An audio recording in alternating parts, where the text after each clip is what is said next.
of stake, it's very energy efficient. But the difference is these validators cast votes, right? And so those votes are cryptographic signatures, essentially.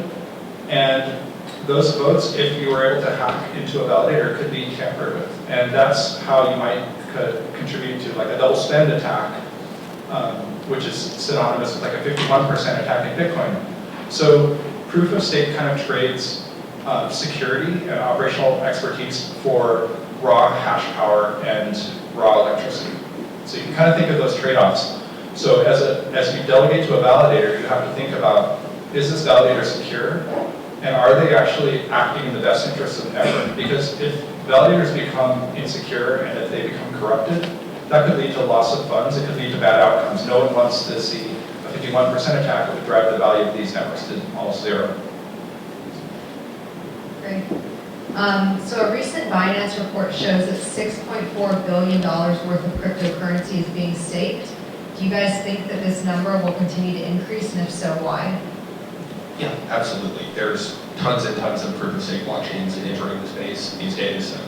AKASH definitely being one of them, among many, many others. TEZOS is going to continue to get more and more assets on it. And you know, we're launching IBC this year, which will definitely increase the value of assets on Cosmos. So, you know, I don't see any way with the momentum this industry has and everything that's going for right now, we don't see that much larger by the end of the year. I actually have some really interesting research that I can share with you. I have permission from my corporate development department. They've done some research back in June of last year, so this is June of 2019. And at the time, they found that 8% of the entire crypto market cap was adopting a proof-of-stake consensus model. By the end of 2020, when Ethereum 2.0 launches the Beacon chain, that will grow to about 21% of the total crypto market cap.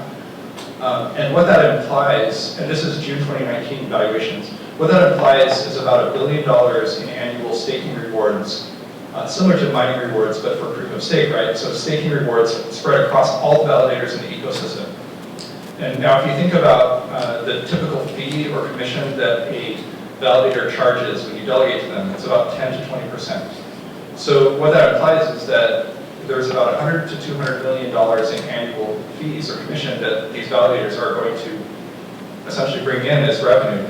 And so this is maybe 25% higher today given current crypto valuations.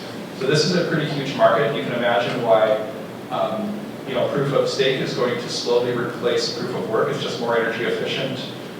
It's better in many ways. And so I think we're just going to continue to see that grow. So actually, if you look at the current staking rewards charts, you'll see that the actual amount is $11 billion in proof of stake. And I'd say that there's two core reasons why. One is resource and energy efficiency. So in proof of stake, you don't have the rat race to hog computing resources to solve a complex computation. So this makes proof of stake way more efficient from a resource and energy perspective, and it also makes it faster.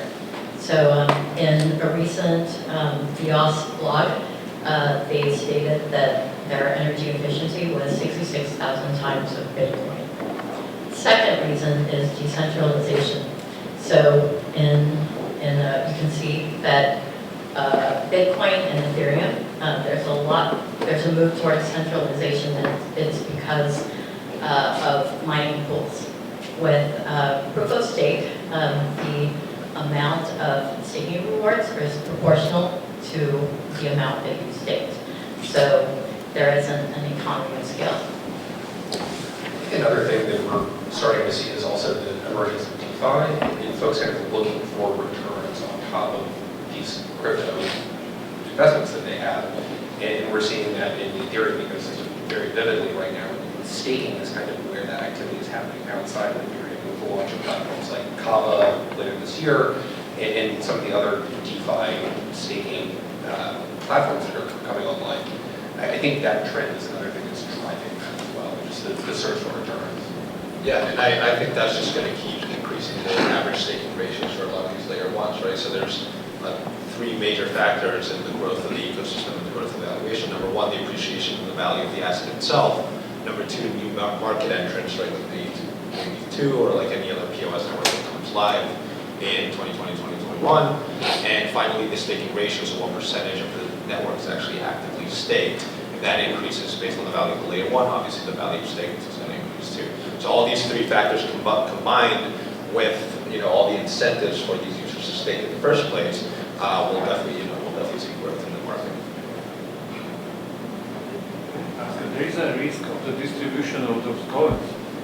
Whoever has at the beginning majority of the coins has the most staking power. How do you cope with that? Because staking is great, but unless you solve this initial distribution of coins, it's useless. Can you please repeat the question? Yeah, absolutely. So the question was, it's the same thing with a company as well. Like if you put too much power into any one individual at the cap table, that person has an overweening influence on the network. How do you ensure a very equitable distribution of coins at network launch and ensure that it stays that way? Is that roughly the question? Yeah. Yeah. So, I think that's a massively unsolved problem. One of the cooler experiments in coin distribution that we're seeing right now is Handshake, and doing this sort of like mix of pre-mine where they've incentivized developers to help build the platform, as well as sort of a proof of work distribution mechanism as well. That's very interesting. For platforms like TEZOS and Cosmos, we raised back before the huge run-up in 2017. I think Tezos was kind of what really kicked that off. But we have essentially cap tables for coin distributions that are pretty equitable and very much spread out amongst early cryptocurrency adopters. So, I think that you're seeing a lot of different distributions out there. It's a fairly unsolved problem, and there's a lot of exciting experiments on that right now. So it's actually a really hard problem to solve. And some of the early fundraisers, like Ethereum and Tezos, for example, earlier in the space, they had really wide distribution. They had thousands of participants. So when Ethereum and Tezos launched, they were pretty decentralized, right? There was no single party that held like a majority of stake. But fast forward to today, all these layer 1s are launching in 2020 and beyond. And most of them are venture funded, which means they only have maybe a few investors in the cap table, to Jack's point.